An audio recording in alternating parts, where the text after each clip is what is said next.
आप सभी का स्वागत है हमारे चैनल पर। तो आज हम the magic of thinking big के बारे में जानेंगे। तो चलिए शुरू करते हैं। आपने शायद ये बात कई बार सुनी होगी, think big, think out of box, do more and be more. ये काफ़ी कॉमन मोटिवेशनल एडवाइसेस है जो ऑलमोस्ट हर कोई दूसरे को देता है और हम भी इन बातों पर बिलीव करके यही उम्मीद करते हैं कि ये सच हो। लेकिन क्या हम वाकई में जानते हैं कि ये एडवाइस काम करेगी या नहीं? क्या आपको वाकई लगता है कि थिंकिंग बिग आपको वो सक्सेस दिला सकती है जो आप चाहते हैं?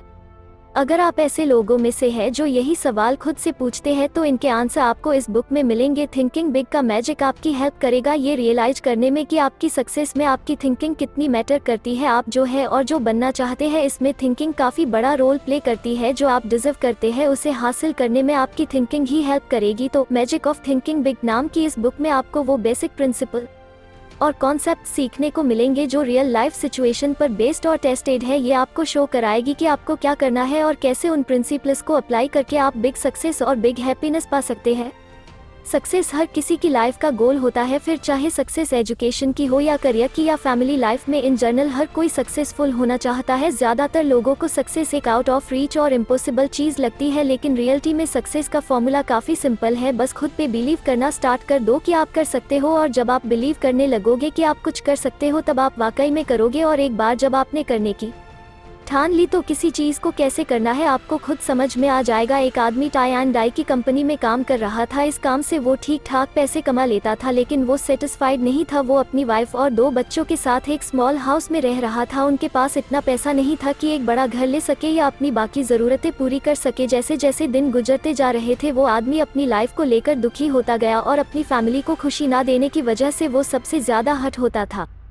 कुछ सालों के बाद उसे एक दूसरी जगह जॉब मिल गई। यहाँ भी उसका काम सेम था, लेकिन एक जगह डिफरेंट थी। ये जगह उसके घर से बहुत दूर थी, लेकिन उसने सोचा क्यों ना ट्राई किया जाए। जॉब इंटरव्यू के एक दिन पहले वो आदमी कुछ सक्सेसफुल लोगों से मिला जिन्हें वो जानता था। उसने खुद से पूछा कि उन लोगों के पास ऐसा क्या है जो उसके पास नहीं है। उस आदमी को पूरा बिलीव था कि वो लोग अपनी इंटेलिजेंस, पर्सनैलिटी या एजुकेशन की वजह से सक्सेसफुल नहीं हुए, बल्कि इसलिए हुए क्योंकि उन्होंने इनिशिएटिव लिया था। उन सबको खुद पर भरोसा था कि वो कुछ कर सकते हैं। नेक्स्ट मॉर्निंग वो आदमी पूरे कॉन्फिडेंस के साथ जॉब इंटरव्यू के लिए गया और उसने बड़ी हिम्मत के साथ 300% ज़्यादा सैलरी की भी डिमांड की। वो इतनी सैलरी इसलिए डिमांड कर रहा था क्योंकि उसे खुद पर भरोसा था कि वो इतना डिजर्व करता है, और उसके इस कॉन्फिडेंस की वजह से उसे वो जॉब मिल गई। तो आप भी खुद पे बिलीव करो कि आप कर सकते हो। बिलीव करो कि दूसरों की तरह आपको भी सक्सेस मिल सकती है। हमेशा सेकंड क्लास मत बने रहो, अपनी वक्त पहचानो और बिलीव करो कि आप इससे ज़्यादा कर सकते हो और बन सकते हो। जब आप बड़ा सोचना शुरू करोगे तो बड़ी सक्सेस ऑटोमेटिकली मिलने लगेगी। अगर हम दूसरों को ऑब्जर्व और स्टडी करें तो पता चलेगा कि अनसक्सेसफुल लोग एक्चुअल में एक दिमाग को बंद करने की बीमारी के शिकार है। इस डिजीज को एक्सक्यूजिस्टिस कहते हैं। जो लोग इससे सफ़र करते हैं उन्हें ये नज़र नहीं आती, लेकिन हम अक्सर अपनी लाइफ के कुछ एस्पेक्ट्स को कंसिडर करते हैं और उन्हें अपनी फेलियर का जिम्मेदार मानते हैं। जब लोग हमसे पूछते हैं कि क्या हुआ, हम प्रोग्रेस क्यों नहीं कर रहे, तो हम कुछ ऐसे बहाने गिनवा देते हैं। मेरे साथ हेल्थ इश्यूज़ है, या फिर मैं काफ़ी ओल्ड हूँ, या फिर मैं उतना इंटेलिजेंट नहीं हूँ, या मैं तो अनलकी हूँ।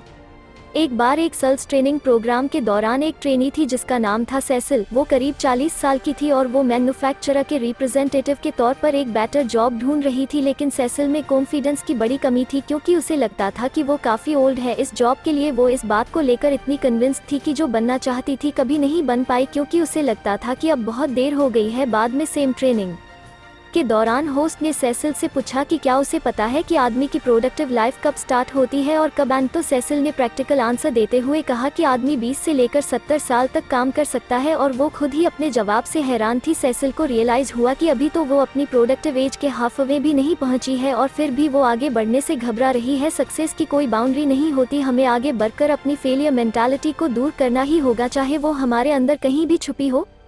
कुछ लोगों के लिए फियर सिर्फ माइंड का गेम है, लेकिन सच तो ये है कि फियर रियल होता है, और इससे पहले कि ये हमें कंट्रोल करे हमें इसे पहचानना होगा। नेवी रिक्रूट्स के एक ग्रुप का स्विमिंग एबिलिटी का टेस्ट लिया गया। उनमें से ज़्यादातर यंग बॉयज थे जो पानी की गहराई से डरते थे, यहाँ तक कि कुछ फीट गहरे पानी से भी। एक एक्सरसाइज में उन्हें 15 फीट से पानी में जंप मारने को बोला गया। पानी में जंप मारने की किसी की हिम्मत नहीं हुई नेवी ऑफिसर ने वॉलंटियर्स को आगे आने को बोला लेकिन कोई नहीं आया। ऑफिसर को एक आइडिया आया, उसने एक रिक्रूट का नाम लिया और उसे अपने पास बुलाया। जब वो रिक्रूट उसके पास आया तो ऑफिसर ने उसे धीरे से कुछ कहा और वाटर पूल में धक्का दे दिया। ये देखकर सारे रिक्रूट शॉक्ड रह गए। जिस रिक्रूट को धक्का दिया गया था वो भी तक पानी से ऊपर नहीं आया था। सब डरे सहमे खड़े थे कि अब क्या होगा। तभी अचानक वो रिक्रूट पानी में स्ट्रगल करता नजर आया। वो पानी से बाहर निकलने की पूरी कोशिश कर रहा था। एक प्रोफेशनल स्विमर की हेल्प से उसे पूल से निकाला गया। जब ऑफिसर ने उससे पूछा कि क्या वो ट्रेनिंग कंटिन्यू करना चाहेगा तो रिक्रूट ने बड़े कॉन्फिडेंट के साथ हाँ बोला और उसने ये भी बोला कि वो फिर से पानी में जंप करने को रेडी है ताकि वो अपना डर दूर कर सके और स्विमिंग सीख सके। तो देखा आपने, एक्शन ही फियर का इलाज है। फियर ही हमें बिलीव करने से रोकता है कि हम कुछ कर सकते हैं। ये हमें पॉसिबिलिटीज की तरह बढ़ने से मना करता है। पॉजिटिव थॉट्स के थ्रू आप अपने कॉन्फिडेंस को बिल्ड करके फियर को अपने माइंड से रिमूव कर सकते हैं। चीज़ों का ब्राइट साइड देखने की कोशिश करो और अपनी प्रॉब्लम्स को करेज और ऑप्टिमिज्म के साथ फेस करो। जब हम होप करेंगे और एक्चुअल में कोई एक्शन लेंगे तो आपके अंदर का डर ऑटोमेटिकली दूर हो। एक रिच आदमी अपनी एक्सपेंसिव कार चला रहा था। पास के एक रेस्टोरेंट में कार पार्क करने के बाद जब वो अपने अमीर फ्रेंड्स से मिलने जा रहा था तो उसने नोटिस किया कि एक लड़का उसकी ब्रांड न्यू कार को बड़े गौर से देख रहा था। जब रिच आदमी उस लड़के को देखकर मुस्कुराया तो लड़के ने उसे कहा कि उसकी कार कितनी कूल और एक्सपेंसिव है। इस पर रिच आदमी ओवर कॉन्फिडेंस से बोला, ये उतनी भी एक्सपेंसिव नहीं है, ये तो उसके ब्रदर ने उसे गिफ्ट की है। उस आदमी की बात सुनकर लड़का कुछ नहीं बोला। रिच आदमी ने उससे पूछा कि क्या वो भी ऐसी एक्सपेंसिव कार लेने का ड्रीम देख रहा है,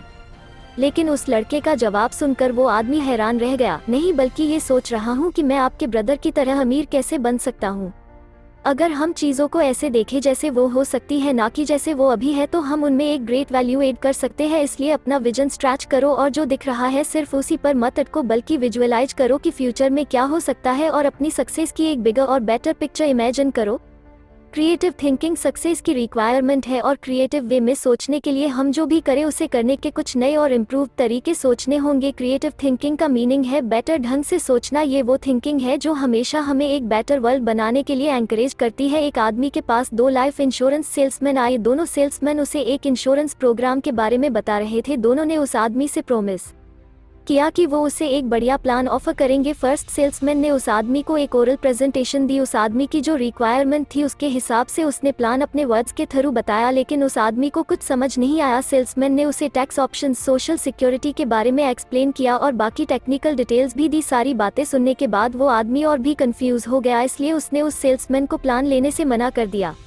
अब सेकंड सेल्समैन की बारी आई। उसने एक डिफरेंट अप्रोच यूज की। उसने सारी डिटेल्स बड़े इंटरेस्टिंग और क्रिएटिव वे में एक डायग्राम के थ्रू शो की। उस आदमी को सेकंड सेल्समैन का प्रपोजल इजीली समझ आ गया था, इसलिए उसने उसी टाइम इंश्योरेंस डील साइन कर दी। तो जब आपके अंदर वो एबिलिटी होगी कि आप क्रिएटिव वे में सोच सके तब आपकी सोच का दायरा भी फैलेगा और नए नए आइडिया भी आने लगेंगे जो आपको अपने गोल के बेहद करीब ले जाएंगे। अपने थॉट्स को फ्रीडम दे, इम्पॉसिबल वर्ल्ड अपनी डिक्शनरी से निकाल दे, नए नए एक्सपेरिमेंट्स करो और क्राउड से अलग अपनी पहचान बनाओ। टॉकिंग और लिसनिंग की प्रैक्टिस करो और ऐसे लोगों के साथ ज़्यादा से ज़्यादा कनेक्ट करो जो खुद क्रिएटिव थिंकर है। हमारे सोचने का तरीका ही तय करता है कि हम कैसे एक्ट करते हैं और दूसरे लोग हमें कैसे ट्रीट करेंगे। जब हम खुद को जानने लगते हैं तो ये चीज़ रिफ्लेक्ट होती है कि लोग हमारे सामने कैसे एक्ट करेंगे। सेम यही बात तब होती है जब हमें पता होता है कि हम कितने इम्पोर्टेंट हैं, तब हम खुद को इम्पोर्टेंट शो कराते हैं और लोग भी हमें इम्पोर्टेंट समझते हैं। एक रात एक बेटे ने अपने फादर को बताया कि वो अपने स्कूल प्ले में लोन रेंजर का कैरेक्टर कर रहा है। ये सुनकर फादर बड़ा एक्साइटेड और खुश हुआ। फिर लड़के ने कहा, बस एक प्रॉब्लम है कि उसके पास हेट नहीं है। फादर तुरंत अपने रूम में गया और यानी सी काउबॉय हेट लेकर आया। उसने अपने बेटे से बोला कि ये हेट काम आ जाएगी, लेकिन बेटा नहीं माना। उसने जिद पकड़ ली कि उसे सिर्फ लोन रेंजर वाली हेट ही चलेगी, कोई काउबॉय हेट नहीं। और फादर समझ गया कि उसका बेटा एग्जैक्टली क्या चाहता है। तो आप जो खुद के बारे में सोचते हो वही आपकी इमेज बन जाती है। जो हम अपने बारे में सोचते हैं वो हमारे लिए एक मोटिवेशनल टूल बन जाता है जो हमें एग्जैक्टली वही पसंद बनने में हेल्प करता है। इसलिए सोचो और बनो। जितना हम सोच भी नहीं सकते हमारे माइंड में वो पावर होती है। तो जब हम इसे यूज करेंगे ये डिसाइड करने के लिए कि हम कौन है, तो सोचो जरा क्या होगा। पैसे सेव करने के चक्कर में एक आदमी ने 4 महीनों तक एक चीप रेस्टोरेंट में खाना खाया। उस जगह में जरा भी सफाई नहीं थी, खाना भी बकवास था और सर्विस का तो बुरा हाल था, लेकिन पैसे बचाने के लिए वो आदमी बगैर कंप्लेंट किए चुपचाप खा लेता था। एक दिन उसने फ्रेंड ने उसे टाउन के सबसे बढ़िया रेस्टोरेंट में लंच के लिए बुलाया। वहाँ पर उसके फ्रेंड ने बिजनेसमैन का लंच ऑर्डर किया तो उस आदमी ने भी सेम ऑर्डर कर दिया। उसके बाद जो हुआ उसे देखकर वो आदमी हैरान रह गया। उसके सामने बढ़िया खाना परोसा गया था, सर्विस भी एकदम फर्स्ट क्लास थी, बढ़िया एनवायरनमेंट था और सबसे बड़ी बात तो ये कि यहाँ का प्राइस उससे बस थोड़ा ही ज़्यादा था जितना वो उस चीप रेस्टोरेंट में पिछले 4 मंथ से पे कर रहा था। उस आदमी को एक बड़ा लेसन मिल गया था। फर्स्ट क्लास बनने के लिए पहले आपको फर्स्ट क्लास की तरह बिहेव करना पड़ेगा। हमें लाइफ में खुद को एंजॉय करने से रोकना नहीं चाहिए। फर्स्ट क्लास का मतलब है बेस्ट और यही हम बनना चाहते हैं। खुद के बारे में यही सोचो कि आप फर्स्ट क्लास डिजर्व करते हो। First class service, first class job, first class salary और first class life. Small thinking वाले लोगों को अपने रास्ते की रुकावट मत बनने दो। ऐसे लोगों के साथ रहो जो पॉजिटिव है और जो first class way of thinking रखते हैं। खुद पर बिलीव करो कि आप हर जगह और हर चीज़ में फर्स्ट क्लास बन सकते हो। एटीट्यूड ही सब कुछ है, राइट एटीट्यूड ही हमें सक्सेस की तरफ ले जाता है। एक ऑप्टिमिस्टिक और मोटिवेटेड पर्सन में जो बात है वो किसी सेल्फ सेंटर्ड, नेगेटिव और अनग्रेटफुल इंसान में कहाँ तो एटीट्यूड एक तरह से हमारे फ्रेंड की तरह है जिसे अगर हम एक राइट वे में डेवलप करते हैं तो ये हमें सक्सेस की ऊंचाई पर पहुंचा सकता है। हम आशा करते हैं कि यह वीडियो आपको अच्छा लगा होगा। The magic of thinking big के नेक्स्ट पार्ट देख सकते हैं, उसका लिंक आपको डिस्क्रिप्शन में मिल जाएगा। यह बुक आपको अच्छा लग हो तो आप इसे खरीद सकते हैं, उसका भी लिंक आपको डिस्क्रिप्शन में मिल जाएगा। आपको यह वीडियो अच्छा लगा हो तो आप इस चैनल को सब्सक्राइब कर सकते हैं नीचे दिए रेड बटन पे क्लिक करके। थैंक यू फॉर ऑल, आप सभी का